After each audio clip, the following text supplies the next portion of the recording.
मौज़ूद सामीन गिरामी कदर, कल हमारे मरकज़ में एक बड़ा अफसोसनाक, अंदोहनाक और अलमनाक वाक़या पेश आया, जिसके हवाले से पूरे पाकिस्तान के मजहबी रहनुमाओं की कॉलें, पूरे पाकिस्तान के अफसरान, इंतज़ामिया और इदारों की कॉलें आईं। तो इस हवाले से मैं सारे के सारे वक़ूए की तफसील मिंबर रसूल के ऊपर बैठ कर आप लोगों के सामने भी रखना चाहता हूँ, इदारों के सामने, इंतज़ामिया के सामने, हुकूमत के सामने।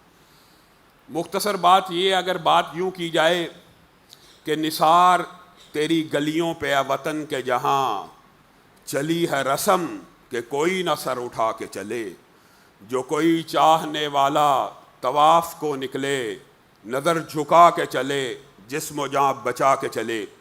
इस सारे के सारे कज़िये का आगाज़ आज से तकरीबन 8 माह कबल हुआ, जब एक मखसूस और मशकूक शख्स इस मरकज़ की रैकी करते हुए, वीडियोज़ बनाते हुए मरकज़ में बार बार आमदोरफ्त कर रहा है और इदारों को और पुलिस को उसकी हरकत व सकनात की खबर दी जा रही है।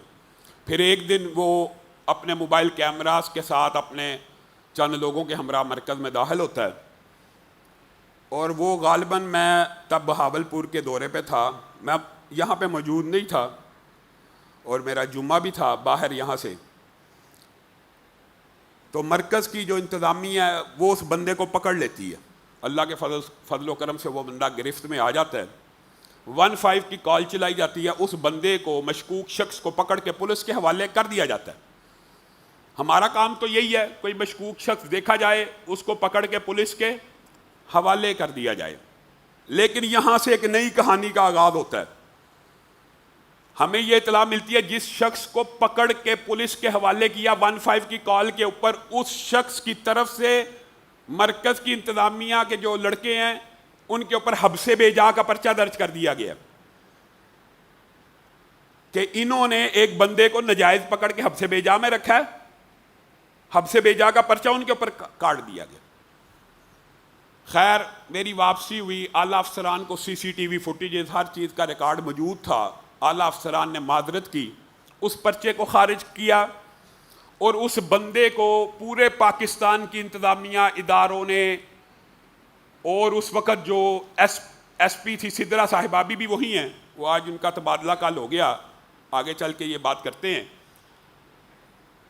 उन्होंने उस शख्स को पाबंद किया, स्टाम्प पेपर का हुक्म किया SHO से कि लिखवाया जाए कि ये दोबारा इस मस्जिद में दाखिल नहीं होगा। जी, मैंने कहा पर्चा क्यों काटा? SHO को मुअत्तल किया जाए आपसे बेजा का। गलत फहमी हो गई। गलत फहमी एक दफ़ा हो जाए, 2 दफ़ा हो जाए, बहुत होती है। गलत फहमी की बुनियाद पे माफ़ी तलाफ़ी हर चीज़ हो गई। उस शख्स को पाबंद कर दिया गया कि वो 8 माह पहले स्टाम्प लिखा जाएगा। पर्चे खारिज की, मैडम ने दरख्वास्त दी, हमारे मुज़ाकरात तय पा गए, मामला हल हो गया। बाद में हमने उनसे पूछा असल मामला है क्या, ये शख्स कौन है, ये आखिर हमें जान का खतरा है। उन दिनों थ्रेट भी बहुत थे। उन्होंने कहा असल में लामा साहब आपके साथ कोई मसला नहीं है, ये आपकी मस्जिद के आगे एक प्लाट छोड़ के एक ज़मीन है नियामत करामत साहब की, वो ये चाचा भतीजे हैं, इसका और उनका आपस में ज़मीन का तनाज़ा है। मैं कहा उनका तनाज़ा, आपस में लड़े झगड़े, अव्वल तो नहीं लड़ना झगड़ना चाहिए, लेकिन हमारी मस्जिद के अंदर कैसे दाखिल हुआ, कोई आप वैलिड जवाब नहीं दे रहे, ये कोई बात नहीं बनती। झगड़ा उसका फला जगह का, हमारी मस्जिद क्या करने आता है। खैर, उन्होंने कहा अब मामला रफा दफा हो चुका है, आपके जो है पर्चा खारिज हो चुका है, इसको हमने स्टाम्प पेपर लिख दिया कि आज के बाद आपकी मस्जिद में नहीं आएगा, आपके साथ इसका मामला है। वो शख्स जिसको 8 माह कबल इस मस्जिद में दाखिल होने से रोका गया और पाबंद किया गया, कल वो शख्स 5-6 अफराद के साथ बमा पुलिस के डाले 5 पुलिस वालों के साथ इस मरकज के अंदर दोबारा दाखिल हो गया। आज वो अकेला नहीं है, आज वो 5 बंदों के साथ है और साथ में 4-5 पुलिस वाले हैं, और उनको अफसरों की तरह डील करते हुए कह रहा है इसको पकड़ो, इसको पकड़ लो, इसको पकड़ लो, इसको पकड़ लो। और जिसके बारे में वो कह रहा है पुलिस उसको पकड़ती जा रही है जैसे वो पुलिस का SP है।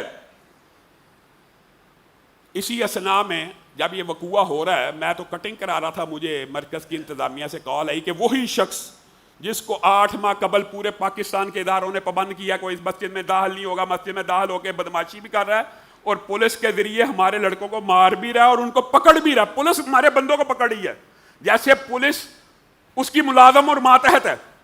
मैंने कहा इन बंदों को जिनके ऊपर पाबंदी है मस्जिद में दाखिले की, इनको जाने नहीं देना। मैं आ रहा हूं, पुलिस के हवाले मैं करूंगा। कटिंग करा रहा था, उसी हालत में कटिंग के दौरान ही उसी यानी वो पहने समेत में आया, रास्ते में SHO को कॉल कर दी कि ये क्या हो रहा है, आपको तो पता है। वो बंदे कैसे आए हैं, वही बंदे पुलिस के साथ। नहीं नहीं आपको नहीं पता, मैं आ रहा हूं मौके के ऊपर, SHO कह रहा है। और वो भी 1 मिनट बाद आ गया, आके उसका रवैया बिल्कुल मुनासिब और गैर माकूल था। लेकिन बात चूंकि फाम तफहीम की तरफ जा चुकी है, सिर्फ आप लोगों को पूरी बात बतलाना मकसूद है कि पूरे मुल्क में जो तशवीश फैली है वो क्या मामला। उसने भी आके बजाय उसको लेके जाने के पाबंद करने के पहले मुझसे कहता रहा अपना बंदा दें, ये दें। मैं क्या, मेरे मस्जिद में इसका दाखिला मना है, ये कहाँ से आ गया। अगर आपने बात करनी है दफ्तर में बैठ के करें। खैर उस टाइम उसने भी थोड़ी बहुत तलही की, तो बहरहाल वो बंदे और पुलिस लेके थाने में चला गया कि आप लोग थाने में आ जाएं वहाँ पे बैठ के। मैं कहा ये बात है, आप असल सिचुएशन है। कहता 15 की कॉल थी। अब बात सुने जरा, 15 की कॉल थी। मैं कहा 15 की कॉल कोई पर्चा होती है? 15 की कॉल के कोई SOPs नहीं होते। 15 की कॉल का मतलब यह है कि जो बंदा 15 की कॉल करे वो पुलिस का अफसर लग जाता है, इसको पकड़ लो, इसको पकड़ लो, इसको पकड़ लो। वो पुलिस का अफसर है, 15 की कॉल किया तो वो सच्चा है। आप हमारे से राब्ता करते कि 15 की आपके खिलाफ कॉल आई है, आप थाने आ जाएं।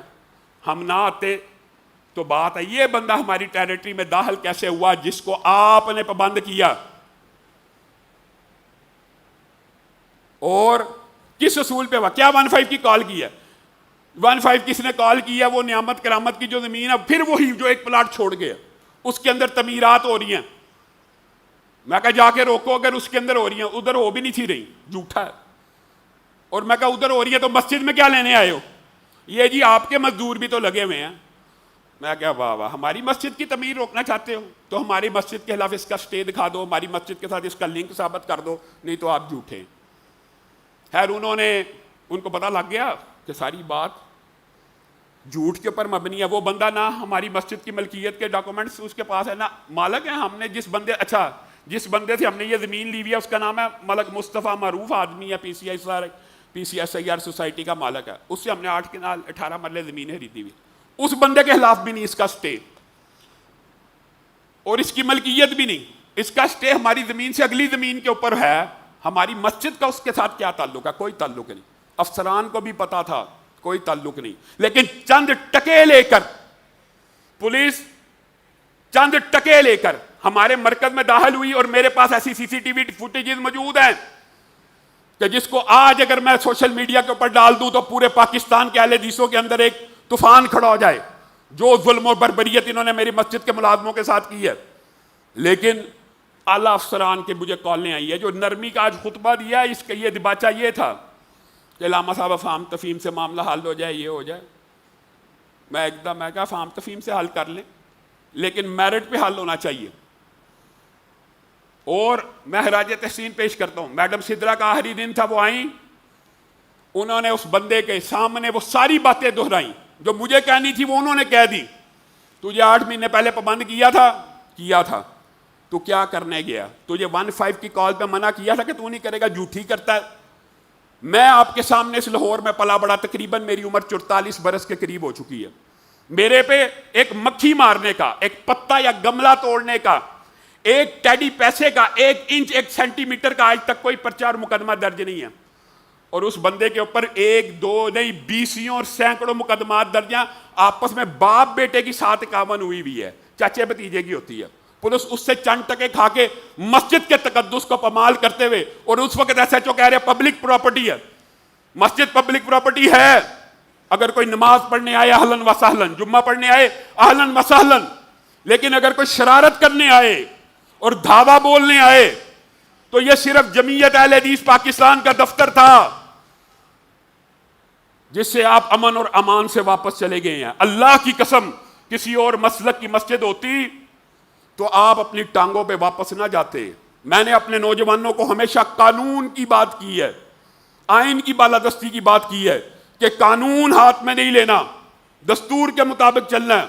बुलेट के जरिए तब्दीली नहीं लानी, बैलेट के जरिए तब्दीली लानी है।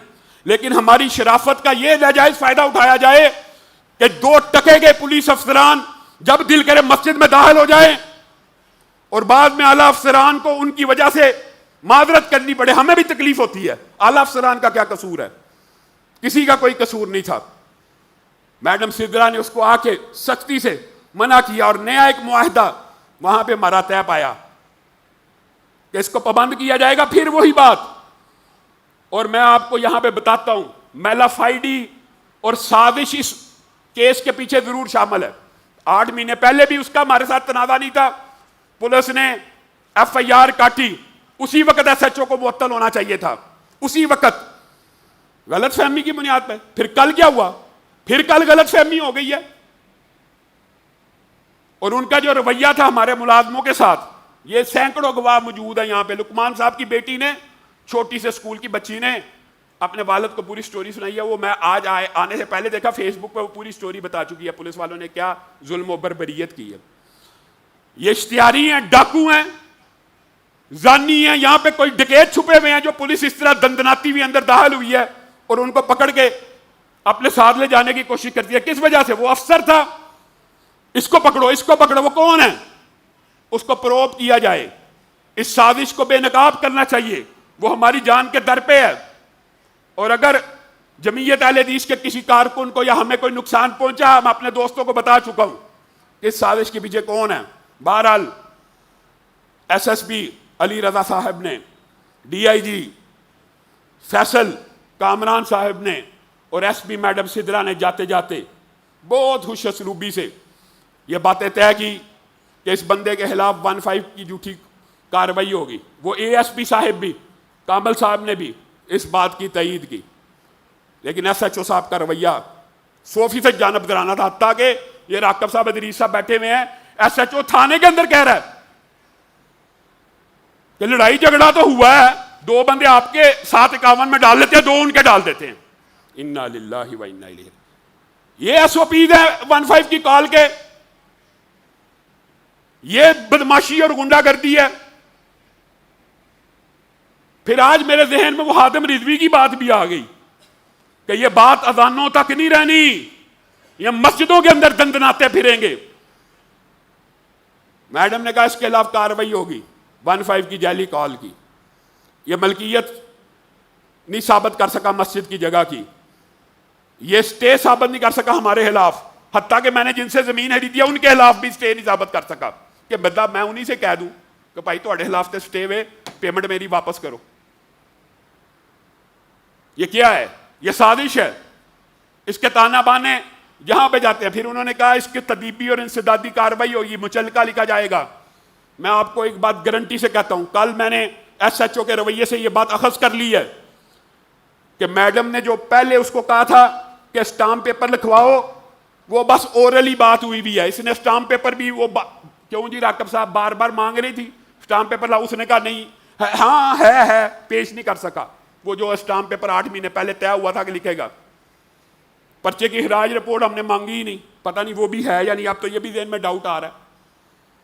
आज जिन बातों के ऊपर ये मुज़ाकरात तय हुए हैं, अगर उनमें से किसी शिक की खिलाफ वर्जी हुई, 15 की कॉल का झूठा पर्चा, इंसदादी कार्रवाई, तदीबी कार्रवाई, मैडम ने अपने मुंह से खुद ये बात कही है। आज के बाद पुलिस कभी भी, लामा साहब, इस मामले में आपके मरकज नहीं आएगी। ये चीज रिटर्न मुचलके में लिखने के लिए हुक्म भी दिया, और इसका जो भी मामला, उसके साथ अपने चाचे के सर फाड़े, जो मर्जी करे, हमारी मस्जिद के साथ उसका क्या ताल्लुक है। उसके ऊपर भी मैडम ने उसको पाबंद किया। हम वो भी नहीं मानते कि ये आए बैलेंस के जरिए आए, अदालतों के जरिए आए, कोर्ट के जरिए आए, वो हमारे से मुतलका नहीं है। हमारे से मुतलका ये है कि ये यहां पे कभी इस गली में घूमता हुआ नजर नहीं आएगा, और कभी भी दोबारा पुलिस पार्टी बन के इसकी तरफ से नहीं आएगी। ये सारी चीजें अगर आज लिखी हुई हमें पेश ना की गई, मैं अपने कारकुनान का भी बड़ा शुक्रिया अदा करना चाहता हूं। हैरान हो जाता बंदा। अल्लाह के फजलो करम से मसाजिद और उलमा का दिफा किया।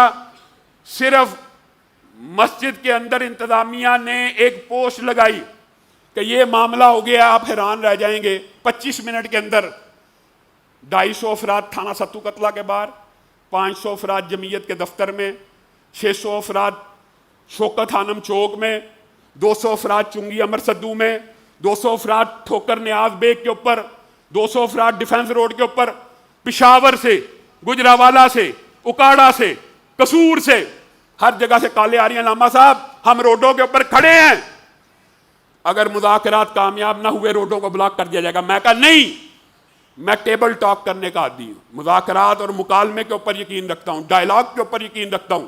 एहतजाज के बाद भी डायलॉग होते हैं। पुरअमन एहतजाज हर शहरी का हक है।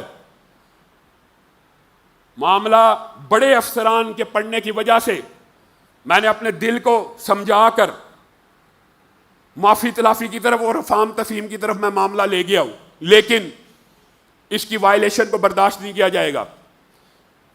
ये अगर आज में तमाम चीजें हम तक ना पहुंची तो SHO सत्तू कतला और पूरे अमले के खिलाफ पूरे मुल्क में एहतजाजी तहरीक बपा की जाएगी। आप सब साथी चौक शौकत हानम ब्लॉक करने के लिए तैयार हैं इंशाअल्लाह।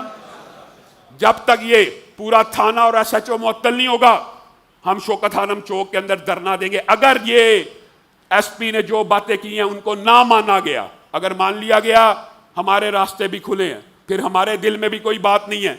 लेकिन ये क्या गुंडागर्दी है, ये क्या बदमाशी है कि आप लोगों की शराफत का नजायज फायदा उठाते हुए जिस मस्जिद के ऊपर, चाहे मैं कसम खा के कहता हूं, मेरे अलावा अगर किसी की ये मस्जिद होती और उस मस्जिद के पास ऐसी CCTV फुटेजेस होती तो अभी तक मीडिया के ऊपर आग लग चुकी होती। मैंने एक फुटेज नहीं चलाई अभी तक, लेकिन हम चलाएंगे अगर हमें इंसाफ ना मिला।